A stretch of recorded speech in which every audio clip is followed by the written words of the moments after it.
আসসালামু আলাইকুম, কেমন আছেন সুপ্রিয় দর্শক?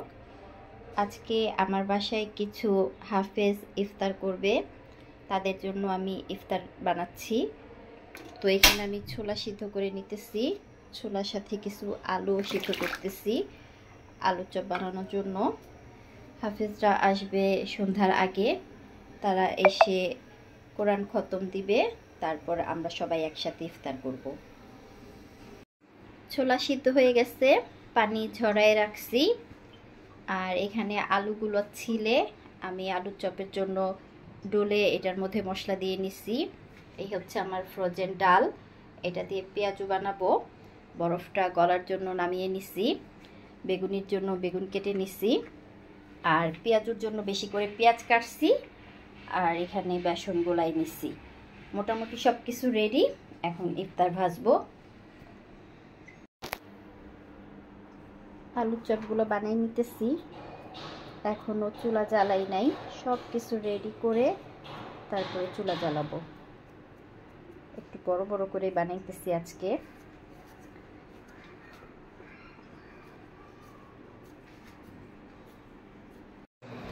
হাফেজরা চলে আসছে, ওনারা এখন কোরআন খতম করবে, এরপরে ইফতারের টাইমে আমরা সবাই একসাথে ইফতার করব। আমি রান্নাঘরে ইফতার রেডি করতেছি।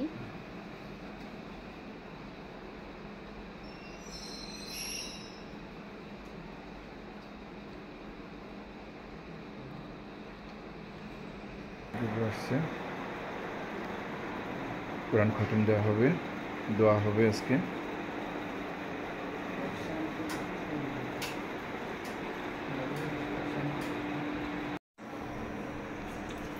এখন বেগুনি ভাজতেছি, পরে আবার আরেকটা বেগুন নিছিলাম, কারণ আজকে আমার মেহমান বেশি, অল্পতে হবে না।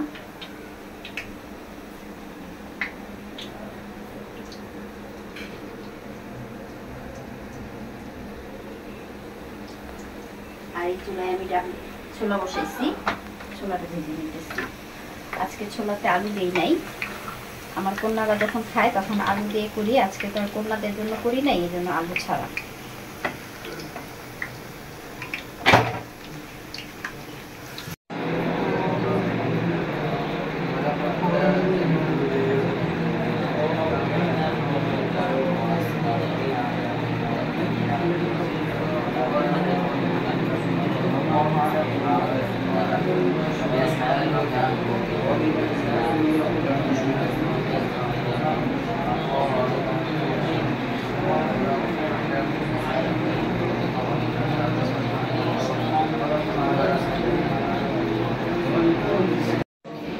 বেগুনি ভাজা কমপ্লিট, এখন আলুর চপ ভাজবো।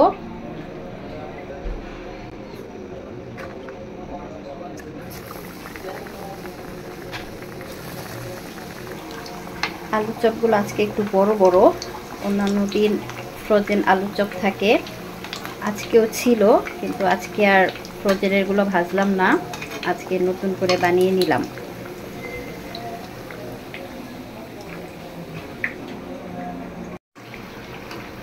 এই আলুর চপগুলো হয়ে গেছে, এখন আমি তুলে নিতেছি।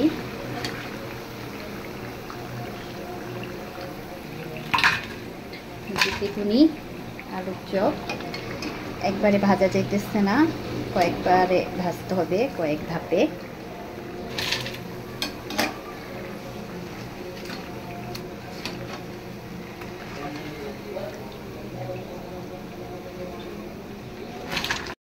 আলুর চপ ভাজা হয়ে গেছে, এখন পেঁয়াজের জন্য পেঁয়াজ, হলুদ, মরিচ, লবণ সব কিছু ভালো মতো মিক্স করে নিতেছি।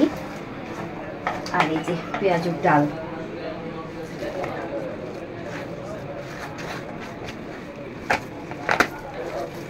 আজকের পাত্র ছোট হয়ে গেছে, আমার ডাল বেশি হয়ে গেছে। এখন ভাজতেছি পেঁয়াজু, পেঁয়াজুটা ভাজলে মোটামুটি আমার ইফতার ভাজা কমপ্লিট হয়ে যাবে। আর পাতিলের মধ্যে শরবত গোলাবো, এখানে চিনি আর ট্যাং গোলাই নিতেছি, পরে পানি মিক্স করব আর বরফ মিক্স করব। যেহেতু আজকে মানুষজন বেশি, তাই পাতিলের মধ্যে নিচ্ছি। আমার মোটামুটি সব রেডি। রাহা এখানে চিরা, দই, নারকেল, গুড়, ফ্রুটস সব কিছু মিক্স করতেছে।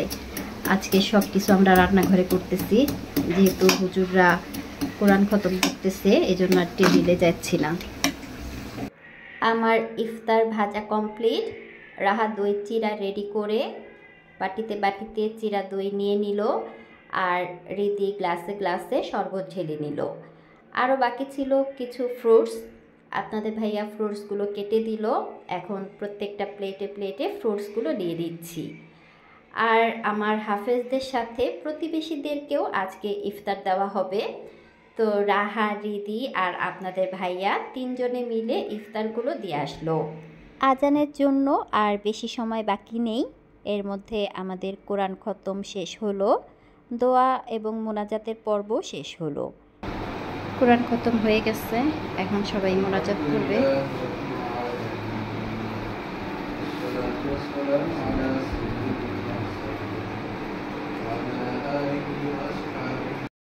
সবাই মিলে মোনাজাত করলাম, আর তারপরই হাফেজদের সামনে ইফতারের প্লেটগুলো দেয়া হলো। আর হাফেজদের জন্য রাতের খাবারের আয়োজনও করা হয়েছিল। ইফতারের পরপর তো আর ভারী খাবার খাওয়া যায় না, তাই এগুলো একটু পরে দেওয়া হবে। এই হলো আমার, রাহার এবং রিদির ইফতার। আমাদের ইফতারটা আমরা রুমে নিয়ে এসেছি, আর হাফেজদের সাথে আপনাদের ভাইয়া ইফতার করছে।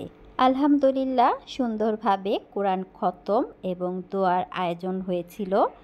ইফতার শেষে হুজুরদেরকে প্যাকেটগুলো হাতে দিলাম। আর আজকে হচ্ছে কদরের রাত, সবাই নামাজ পড়ে দোয়া করবেন। আল্লাহ হাফেজ।